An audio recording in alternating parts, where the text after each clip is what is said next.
Moscow President Vladimir V. Putin of Russia, speaking a day after an explosion in St.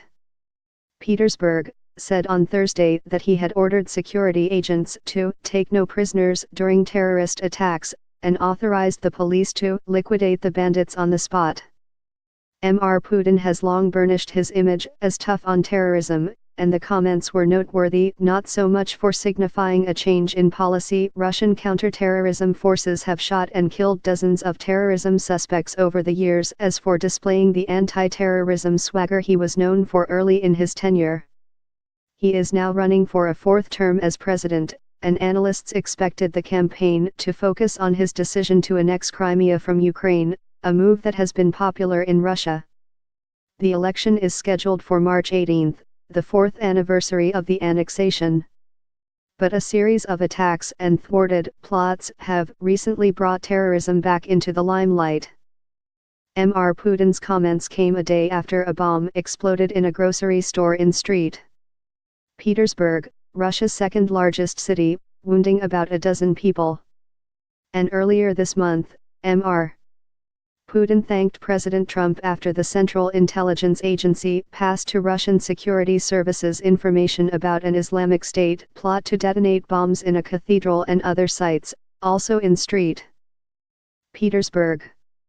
At first, the police did not refer to the grocery store explosion as terrorism, but Mr. Putin said on Thursday that it was, in fact, a terrorist attack.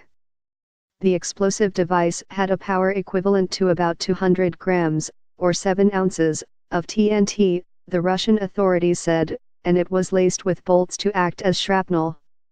A man the authorities described as having a non-Slavic appearance had placed a backpack containing the bomb in a locker at the supermarket, then fled. Speaking at an awards ceremony for Russian soldiers returning from Syria, Mr. Putin called the military intervention there a success but warned of the risks of Islamic militants from the former Soviet Union returning to Russia after fighting. Yesterday I ordered the director of the Federal Security Service, while arresting these bandits, to act, obviously, only within the limits of the law, Mr. Putin said, referring to returning Islamic fighters.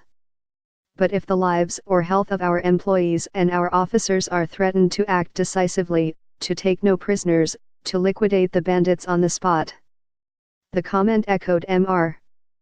Putin's taunt to Chechen terrorists, that he would rub them out in the outhouse, which catapulted him to new heights of popularity before his first run for president, in 2000.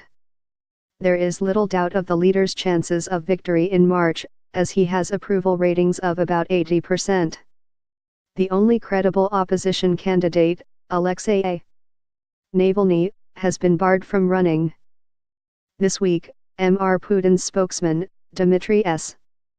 Peskov, told reporters that the authorities intended to investigate Mr. Navalny for illegally calling for street protests and a boycott of the vote. In another sign of a crackdown on the opposition despite Mr. Putin's popularity, a video Mr.